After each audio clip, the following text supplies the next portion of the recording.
What's up, everyone? John Rettinger from Techno Buffalo here. Yesterday we unboxed this guy, Google's latest and greatest. This is the Nexus 7 built by Asus. I've had now a day to play with it and take a closer look. I want to share with you some thoughts and impressions, take you through the operating system, and let you know what I think about the tablet only one day in. Let's go ahead and get started.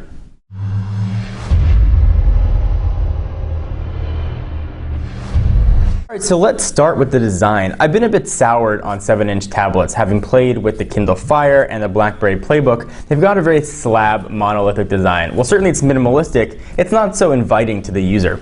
They can be a bit difficult to pick up or cumbersome. I love the design on the Nexus 7. It's actually inviting to pick up. It's got sort of almost a wedge type shape, so when it's sitting down on a table, there are edges that you can easily just grab and pick up. Something small and subtle, but something I really appreciated. I also like the back of it. The soft touch feel makes it feel very non-slidey in the hand. I know not the technical term, but the tablet just feels very good. Alright, so let's go ahead and jump into the operating system, and let me show you everything that's new with Jelly Bean. So go ahead and unlock it, and let's start with the new unlock screen. Nothing really that exciting here. When you tap it, you get all kinds of sort of glowy stars. The option to either go right to Google or unlock the device. We will, in this case, unlock it. So here we are in the very familiar Android home screen. So we've got a little bit of different things with the button layout here. On a tablet, we've got soft buttons, so like we have with the Galaxy Nexus.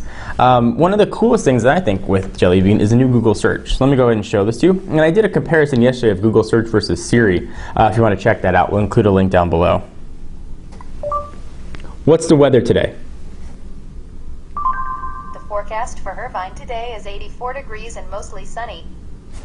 So it's going to be a beautiful day here in Irvine, California. You can hear the voice there. Also wasn't very robotic, and results come up very quickly. Now certainly there aren't many of these devices out there, so the service isn't getting slammed, but it's been really lightning quick, and it does just about everything that Siri does. Remind me to go to the gym tomorrow. Setting alarm. Go to the gym. And it's going to pull up some more customization options for what I want to do, when I want it to go off, and that kind of stuff. It's very cool, and it works really well. Voice dictation is now available offline as well, so it doesn't have to go off to a server. You can now get your voice dictation on without having any sort of data connection, which is handy because this guy is Wi-Fi only. We now have Chrome as the default browser. You can download the old classic browser if you like, but Chrome is now multi-platform. We got it on tablets, we got it on iOS devices.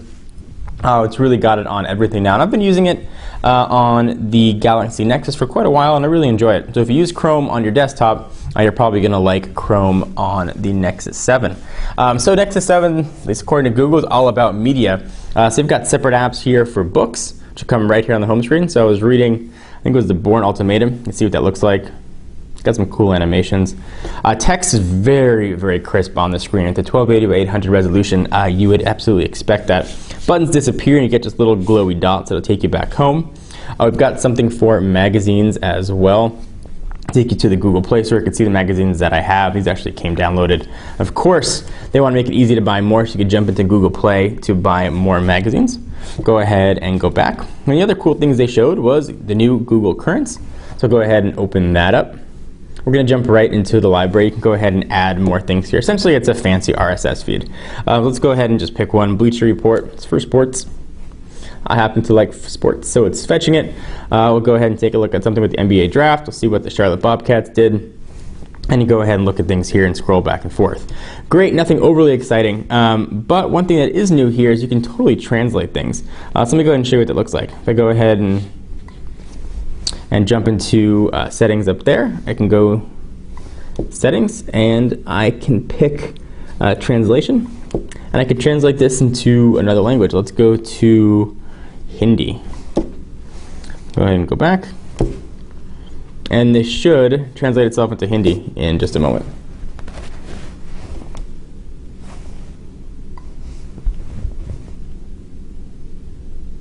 At least in theory it should, right? There it goes. Would you like to translate to Hindi? We'll hit translate. And now it's all going to change to language I don't understand. So translation is in progress. It's still in progress. It's thinking about it. probably stop changing pages. It's translating. So it's going to take a few minutes. We'll come back to this and see what that looks like. Go ahead and go home. One of the other new things here in Ice Cream Sandwich has to do with widgets. Let's go ahead into a page that has something on it.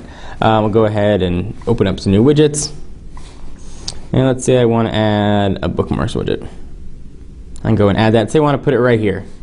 Well, it's not going to let me, so it's going to go ahead and resize itself and put it up top. And actually, it was a bookmark for Chrome. Let's go ahead and go back, and we'll go into widgets, and let's try some new.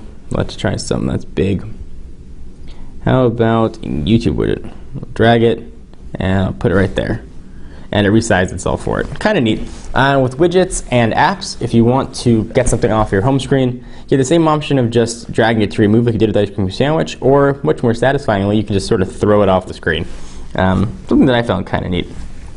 Something else that has been surprisingly neat, I keep saying that a lot, is Google Now. And I really wasn't sure how to access Google Now. I found it by accident. If you hold down the home button, you get that Google button. If you go ahead and drag up to it, it's going to ask you if you want to start Google Now, and I have it started here. And it'll give you a whole bunch of different cards with information. So when I left the office this morning, it told me what the weather was and what the weather was going to be tomorrow. Definitely something that you might want to try. Also new is YouTube.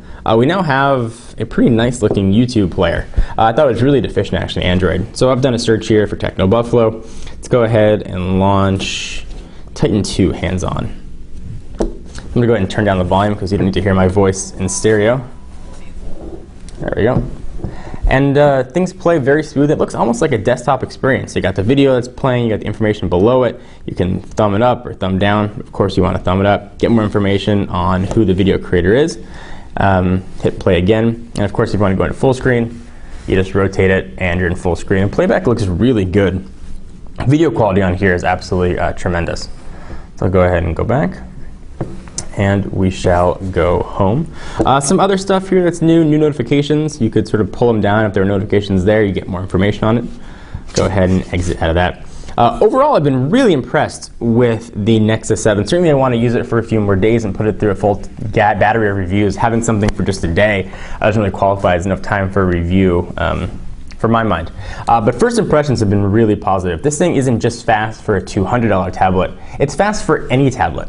Tegra 3 is extremely capable, and Giga RAM is plenty. This thing is an absolute screamer. The only limiting factor that I can see is storage size. 8 gigabytes or 16 gigabytes just might not be enough for the media-hungry folks. Now, certainly you can use something like Dropbox or Google Drive to store content in the cloud, but this being a Wi-Fi only device, it might not always be connected to a network in order to stream. So something to definitely keep in mind.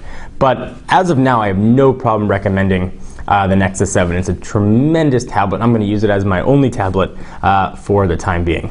Anyway, guys, be sure to stay tuned for a full review of this guy. Leave your comments down below. I'd love to hear what you think or anything else that you want to see on the Nexus 7. I'm John Rettinger from Techno Buffalo, and I'll see you in the next video. Bye-bye.